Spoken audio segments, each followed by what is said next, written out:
I woke to my friend Tom climbing through my window. It was a summer's night around 2 a.m., and the heat had been unbearable for days. For that reason, I had left my window open slightly to let what cool air there was filter into my bedroom while I slept. It was a scrambling, panicked noise which brought me to consciousness, and immediately I thought someone was breaking into my home. In the darkness, I couldn't tell who it was, but as soon as I heard "help me," I recognized my friend's voice. After turning on the light, I pulled Tom into the room and sat him down on my old brown armchair, which had seen better days. "Close the window," he seethed, half shout, half whisper, and completely occupied by the nighttime scene outside. "Switch the light off." "Why?" I asked, confused and still half dazed. "It might see us." That word "it" sat in my mind, distilled and unerring. I would have laughed if Tom hadn't had such an unsettling look on his face. I'd never known him to be spooked by anything, and to see him so visibly shaken took me by surprise and filled me with trepidation. I switched off the light and my eyes adapted once more to the dark. Tom sat there with his head in his hands, the room lit dimly by the streetlights outside filtering through the blinds. "What's going on?" I said. "You won't believe me." He looked up at me, and even in the low light, I could see the sweat running down his temple. "Tom, whatever it is, it's okay." "No, you don't understand." "Try me," I said. And with that, he relayed his story in a hushed, wavering voice. Tom had been out that night. No surprise, really, as he always enjoyed a drink. In fact, he enjoyed it too much, and his behavior of late had been erratic at best, self-destructive at worst. He'd been at the Windarm Lodge, a small old man's pub near the town main street. I knew why he'd been there before he even told me. His ex-girlfriend Shelley worked there behind the bar. A month earlier, she had broken up with him. She just couldn't take his drinking anymore. That night, Tom had dragged a mutual friend of ours, Greg, to the lodge under the guise of a couple of games of pool and just one drink. Come midnight, as the pub closed, Tom had to be dragged from the bar by the manager and thrown out into the street. He'd been pleading with Shelley to have a drink with him when she finished her shift. When his simple question turned into a bitter demand, he was quickly ejected. I knew what Tom was like when he had a drink in him, which was one of the reasons I'd refused to go out with him that night. He'd been increasingly argumentative and unpleasant. The breakup with Shelley had made him even worse. We were all trying to help him as best we could. I'm not painting a great picture of him, but when he was sober, he was a thoughtful and caring person, and a good friend. After staggering down a couple of streets and lanes, Tom produced a hip flask filled with whiskey, which he carried in his pocket, and asked Greg to join him for a few more drinks on the way home. Greg refused, no doubt already having had his fill, and so it wasn't long before an argument broke out. Greg was just trying to help Tom up the road, but instead received drunken insults, Tom throwing around words he'd regret in the morning. After a few minutes of a verbal bashing, Greg gave up and made his own way home. Tom staggered along the road and cursed Shelley, Greg, and the rest of the world for refusing to have another drink with him. There was nothing else for it but for Tom to drink alone. As he wandered along an empty street not far from where I live, the rain came on, slight at first, then torrential. So heavy was the downpour, in fact, that he was forced to take shelter and wait for it to pass. It just so happened that the street he was on, Serling Street, had its fair share of abandoned buildings, having once housed the workers of a now-defunct factory. One house in particular had an old porch which encased the front doorway on either side and had a pointed roof, which provided just enough shelter for one drunken 20-something during a downpour. Tom climbed a small fence and staggered across the weed-filled garden to the front door. I say the front door, but in reality, it had long since been broken in, no doubt rotting somewhere inside the house alongside unseen floorboards, roof beams, and memories. No matter how drunk my friend was, he had no intention of exploring inside. He just wanted somewhere to stay dry, and the porch would provide enough protection for that. And so he sat on the front step, angry and embittered, the rain for the most part being rebuffed by the porch roof above. He waited there a while, looking out across the overgrown garden to the street beyond, the rain dancing off the tarmac. It seemed clear to Tom that he was going to be there for a while longer. And so, if all else fails, drink. There he sat, taking increasingly longer slugs from the hip flask. It filled with cheap whiskey, and Tom filled with anger at the world, at Shelley, Greg, and everyone else who didn't understand.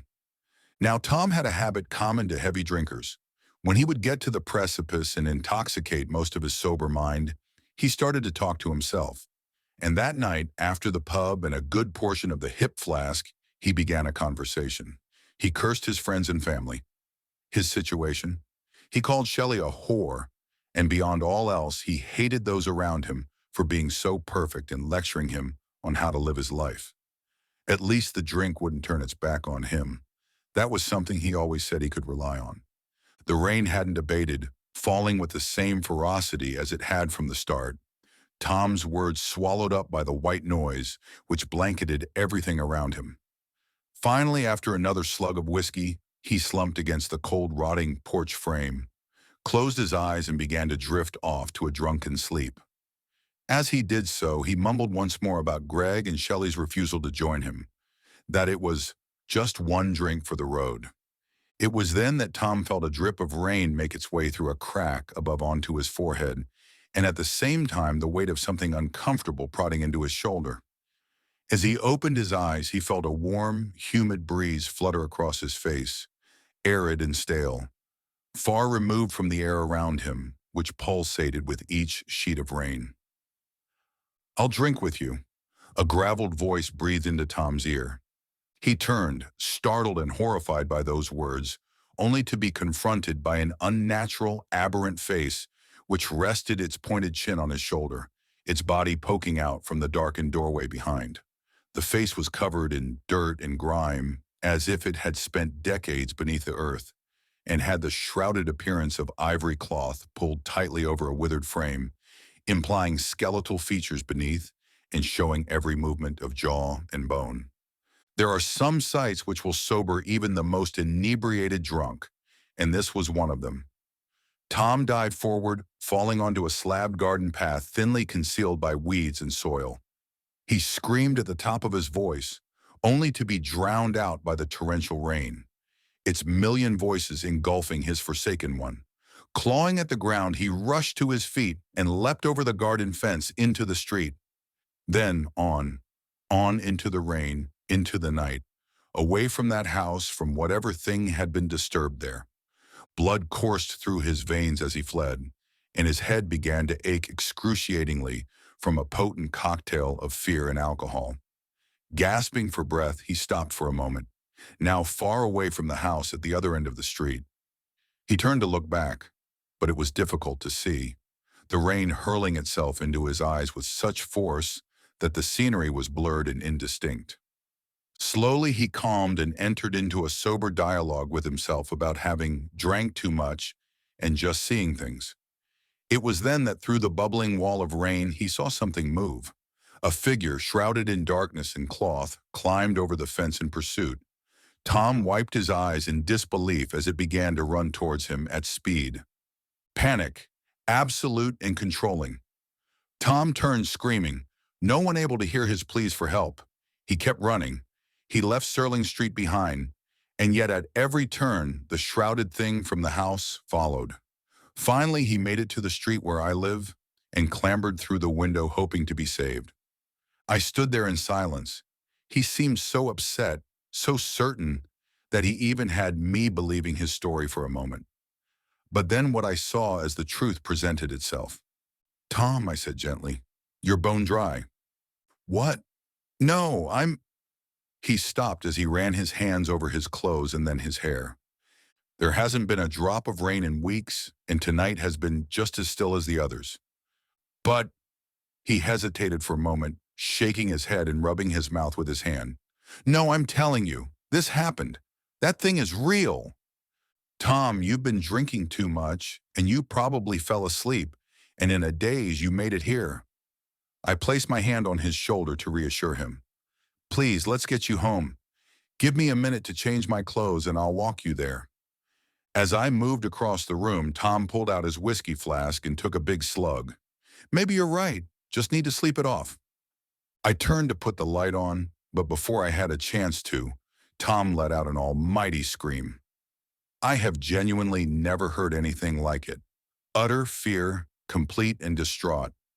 He leapt to his feet, opened my window in hysteria, and then fled into the night. 2 months passed, and myself, Greg, Shelley, and our other friends who cared about Tom were unable to contact him. Indeed, the only reason I knew he was alive and not drowned in a river somewhere was because his brother assured me he had spoken to him. Finally, one day, Tom appeared at my front door looking in as good a shape as I had seen him in a long time. He claimed that he had in fact went through an alcohol rehabilitation program, which while he still struggled with an urge to drink, had kept him sober for several weeks. He said that the tipping point, his lowest ebb, had been that night, when he hallucinated that thing into being on Serling Street. Indeed, he said that for weeks whenever he had a drink near him, the figure would appear from the darkness, following, chasing, never relenting. In the end, more than anything else, it was the fear of a mental illness taking hold and seeing that hallucination again, which made him stop drinking. I was, and am, so happy for Tom and would hate to do anything to change his interpretation of the events. Doing so could perhaps undo his rehabilitation. I'm sure he's right about the whole thing being an hallucination. That seems like the reasonable and obvious conclusion to have. But I often lie in bed kept awake by an uneasy memory, unsure whether to trust my own senses. For when Tom jumped back out of the window into the night, I saw something follow him from the corner of the room.